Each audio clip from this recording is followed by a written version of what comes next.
ಮನೆಯ ಮಗಳಿವಳು ನಮ್ಮ ಪುಣ್ಯವತಿ. ಅಕ್ಕನ ಕುತ್ತಿಗೆಲಿರೋದು ನಕಲಿ ತಾಳಿ.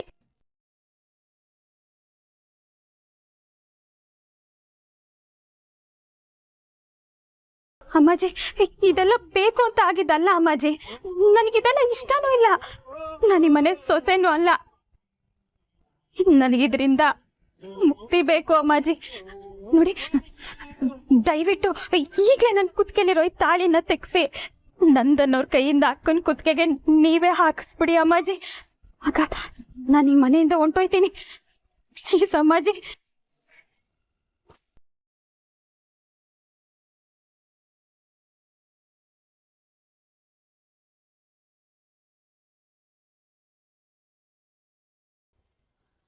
ಅಂದ್ರೆ ನಾನಿಷ್ಟೊತ್ತು ಕಂಡಿದ್ದು ಕನ್ಸ?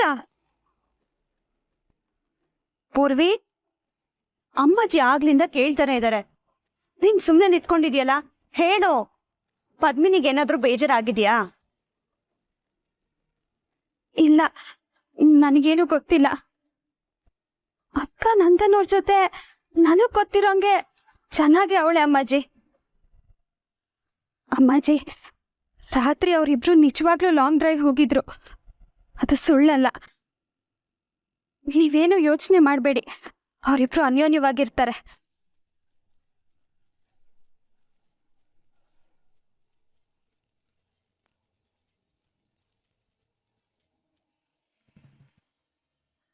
ಎಲ್ಲ ಸತ್ಯ ಗೊತ್ತಾದ್ಮೇಲೂ ನಾನು ನಿಮ್ ಹೆಂಡತಿ ತರನೇ ನಾಟಕ ಮಾಡ್ಕೊಂಡಿದ್ರೆ ನಿಮ್ಗೆ ಅನ್ಯಾಯ ಮಾಡ್ದಂಗಾಗತ್ತೆ.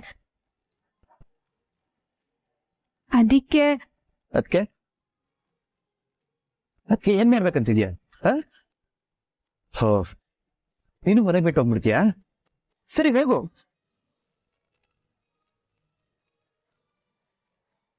ನೀನೇನೋ ಮನೆ ಬಿಟ್ಟು ಹೋಗ್ಬಿಡ್ತೀಯ. ಆಮೇಲೆ ಆಮೇಲೆ ಏನ್ ಕತೆ? ನನ್ ಬಗ್ಗೆ ಏನಾದ್ರೂ ಯೋಚಿಸಿದ್ಯಾ? ಇಲ್ಲ, ಯೋಚಿಸಿರಲ್ಲ ನೀನು. ಯಾಕೆ ಹೇಳು? ಸ್ವಾರ್ಥಿಗಳು ತುಂಬಿರೋ ಪ್ರಪಂಚ ಇದು. ಅದಕ್ಕೆ ನೀನು ಏನು ಹೊರತಲ್ಲ. ಬರೀ ನಿನ್ ಬಗ್ಗೆ ಮಾತ್ರ ಯೋಚಿಸ್ತೀಯ. ಸಾರಿ, ನಿನ್ನಂತ ಒಳ್ಳೆ ಮನ್ಸಿನ ಹುಡುಗಿನ ಸ್ವಾರ್ಥಿ ಅನ್ಬಿಟ್ಟಲ್ಲ ನಾನು. ಛೇ, ಸಾರಿ. ನೀನ್ ಬಿಡು, ಮಹಾ ತ್ಯಾಗಿ ನೀನು. ಹಂಗಂತ ಒಂದ್ ಹಣೆ ಪಟ್ಟಿ ಹಾಕ್ಸ್ಕೊಂಡು ಓಡಾಡ್ಬಿಡು. ನೋಡಿ, ಜನ ಎಲ್ಲ ನೀನು ನೋಡಿ ಚಪ್ಪಾಳೆ ತಡ್ತಾರೆ. ಎಲ್ರೂ ಇಷ್ಟೇ, ಯಾರು ಹೆಂಗಾದ್ರೂ ಹಾಳಾಗೋಗ್ಲಿ, ತಾವು ಒಳ್ಳೆಯವ್ರು ಅನ್ಸ್ಕೊಂಡ್ಬಿಟ್ರೆ ಸಾಕು ಅಲ್ವಾ? ಹಾಗಲ್ಲ ನಂದನ್. ಮಾತಾಡ್ಬೇಡ ನೀನು. ಈ ಮನೆ ನಿಂದಲ್ಲ, ನಾನು ನಿನ್ ಗಂಡ ಅಲ್ಲ ಅಂತ ಏನೋ ಹೊರಟೋಗ್ಬಿಡ್ತೀಯ. ಆಮೇಲೆ ನನ್ ಕತೆ ಏನ್ ಪದ್ಮಿನಿ? ಅದನ್ನ ಹೇಳು. ನಾನೇನ್ ಮಾಡ್ಬೇಕು? ನನ್ನ ಜೀವನದಲ್ಲಿ ಒಂದು ಹುಡುಗಿನ ಮನ್ಸಾರ ಇಷ್ಟಪಟ್ಟಿದ್ದೀನಿ ಅಂದ್ರೆ ಅದು ನೀನು.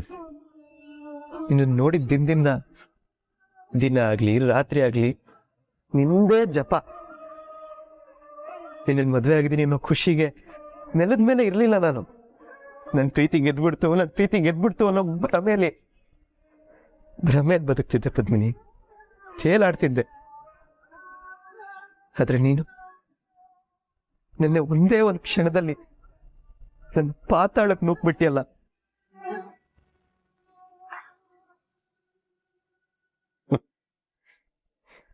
ಯಾರಿಗೆ ನನ್ನ ಇಡೀ ಜೀವನನೇ ಒಪ್ಸಿದ್ಲು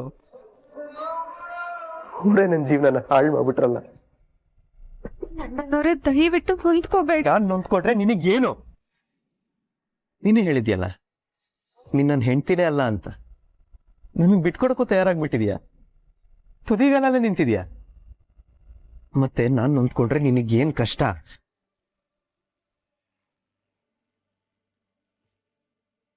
ನೀನ್ ತ್ಯಾಗ ಮಾಡ್ಬಿಡು. ನಿನ್ ಪ್ರಾಮಾಣಿಕತೆ, ನಿನ್ ಸ್ವಾಭಿಮಾನ, ನಿನ್ ಒಳ್ಳೆತನ ಗೆದ್ಬಿಡ್ಲಿ.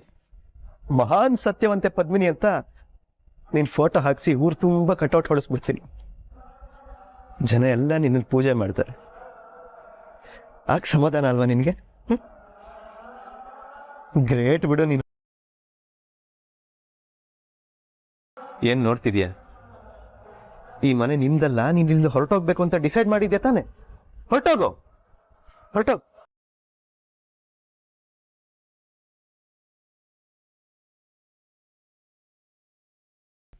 ಏನಾಯ್ತತ್ತೆ?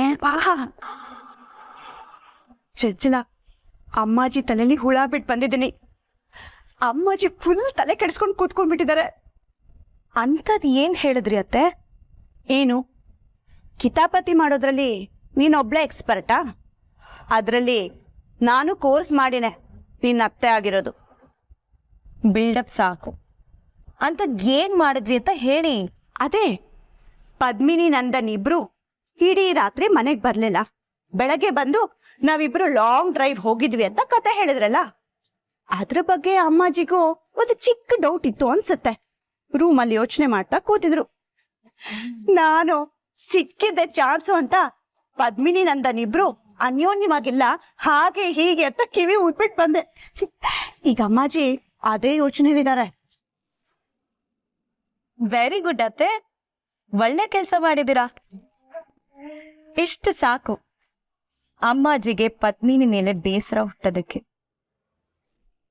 ಈ ಚಿಕ್ಕ ಬೇಸರನ ದೊಡ್ಡ ದ್ವೇಷ ಆಗಿ ಮಾಡೋ ಜವಾಬ್ದಾರಿನ ನನಗೆ ಬಿಟ್ಬಿಟ್ಟು.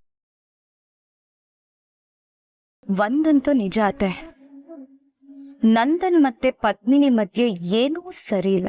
ಹಾ, ನಾನೇ ಕಣ್ಣಾರೆ ನೋಡಿದ್ದೀನಲ್ಲ ಇಬ್ರು ಬೇರೆ ಬೇರೆ ಮಲ್ಗೋದನ್ನ. ಆದ್ರೆ ಇವರಿಬ್ರು ಮಧ್ಯೆ ಏನ್ ನಡೀತಿದೆ ಅಂತ ಮಾತ್ರ ಅರ್ಥ ಆಗ್ತಲ್ಲ. ಏನೋ ನಡೀತಿರೋದು ಬರೀ ನಂದನ್ ಪದ್ಮಿನಿ ಮಧ್ಯೆ ಅಲ್ಲ, ಇದರಲ್ಲಿ ಆ ಪೂರ್ವಿನೂ ಸೇರಿದಾಳೆ. ಪೂರ್ವಿನ? ಅವಳು ಏನೋ ಎಡವಟ್ ಮಾಡಿದಾಳೆ ಅತ್ತೆ. ಏನಕ್ಕೂ ತುಂಬಾ ಹೆದರ್ಕೋತಿದ್ದಾಳೆ. ಆದ್ರೆ ಏನು ಅಂತ ನನಗೆ ಅರ್ಥ ಆಗ್ತಿಲ್ಲ. ಹಾಗಾದ್ರೆ ಲಾಂಗ್ ಡ್ರೈವ್ ವಿಷಯ ಎತ್ತಿದ್ದು ಅವಳೇ ಅಲ್ವಾ? ಅಂದ್ರೆ ಪದ್ಮಿನಿ ನಂದನ್ನ ಬಚಾವ್ ಮಾಡೋದಿಕ್ಕೆ ಅವಳು ಹಾಗೆ ಹೇಳಿದ್ಲ? ನನಗೂ ಹಾಗೆ ಅನ್ನಿಸ್ತಿದೆ, ಆದ್ರೆ ಏನು ಅಂತ ಕ್ಲಿಯರ್ ಆಗಿ ಗೊತ್ತಾಗ್ತಿಲ್ಲ. ಆದಷ್ಟು ಬೇಗ ಏನ್ ನಡೀತಿದೆ ಅಂತ ತಿಳ್ಕೋಬೇಕು. ಅದಕ್ಕೇನಂತೆ, ತಿಳ್ಕೊಂಡ್ರೆ ಆಯ್ತು ಬಿಡು.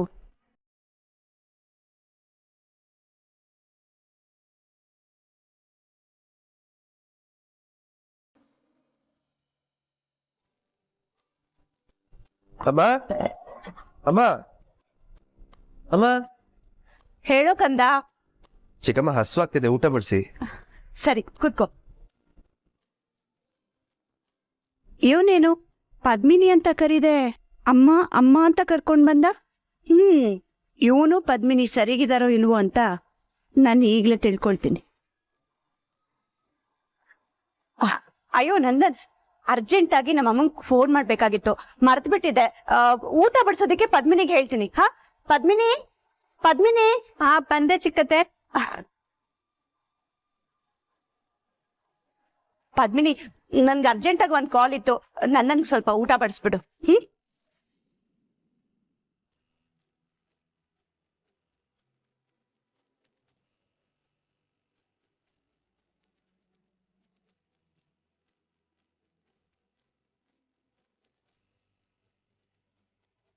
ಅತ್ತೆ,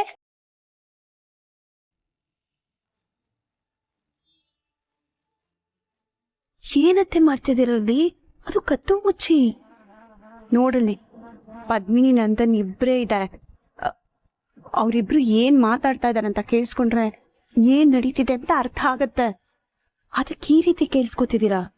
ಚೀಪ್ ಅನ್ಸ್ತಾ ಇಲ್ವಾ ನಿಮ್ಗೆ?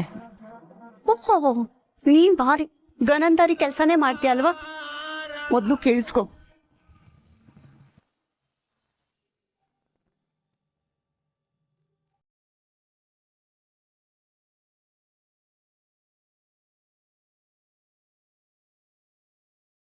ನಿಮ್ಗೆ ಇಷ್ಟ ಅಂತ ಮಂಗಳೂರು ಸೌತೆಕಾಯಿ ಸಾಂಬಾರ್ ಮಾಡಿದ್ದೀನಿ. ಇನ್ನೊಂದು ಸ್ವಲ್ಪ ಹಾಕ್ಲಾ ನಂದನವ್ರೆ? ಅಮ್ಮ, ಅಮ್ಮ. ಅದು ಅತ್ತೆಯಮ್ಮ ಮನೇಲಿಲ್ಲ, ಅಣ್ಣನ ಮನೆಗೆ ಹೋಗಿದ್ದಾರೆ. ಯಾರು? ಯಾರ ಮನೇಲಿಲ್ಲ ಅಂತ ಹೇಳ್ದೆ?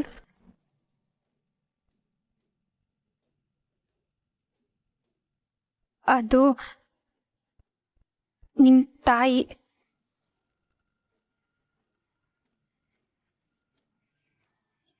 ನಂದನವ್ರೆ ಊಟ ಮಾಡ್ಕೊಂಡು ಹೋಗಿ.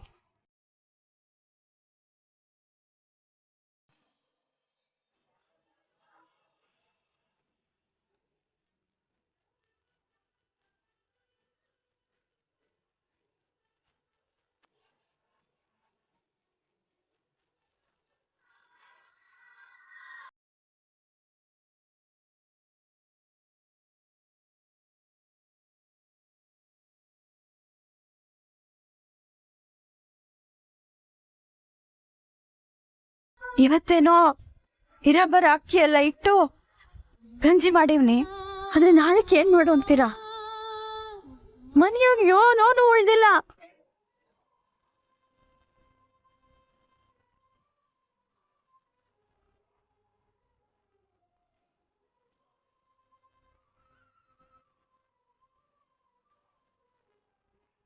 ಏನ್ ಮಾಡ್ಲಿ? ನಾನಿಲ್ಲಿ ದಾನ ತಗೊಳದ? ಅಲ್ಲ, ದಾನ ತಗೊಳ್ಳೋದು ಸರಿಯಾ? ಯಾವತ್ತು ಯಾರ ಕೈಲೂ ಪುಕ್ಸಟ್ಟೆ ಏನೋ ತಗೊಂಡವನು ಹೆಂಗ್ ತಗೊಳೋದು?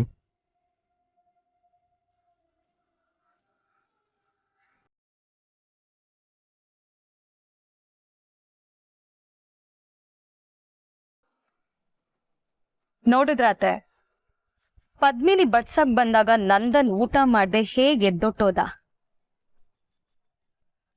ಅದನ್ನ ತಿಳ್ಕೊಬೇಕು ಅಂತಾನೆ ನಾನು ಫೋನ್ ಮಾಡಬೇಕು ಅಂತ ನಾಟಕ ಮಾಡಿ ಪದ್ಮಿನಿನ ನೀನೇ ಬಡಿಸು ಅಂತ ಹೇಳಿ ಬಂದಿದ್ದು.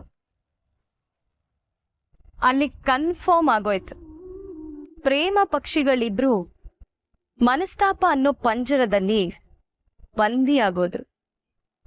ನಂದನ್ ಯಾವಾಗ್ಲೂ ಪದ್ಮಿನಿ ಪದ್ಮಿನಿ ಅಂತ ಅವಳು ಸರ್ಕಿಡ್ಕೊಂಡೆ ಓಡಾಡ್ತಿದ್ದೋನು, ಇವತ್ತು ಅವಳ ಮುಖ ನೋಡೋದಕ್ಕೂ ಅವನಿಗಿಷ್ಟ ಇಲ್ಲ.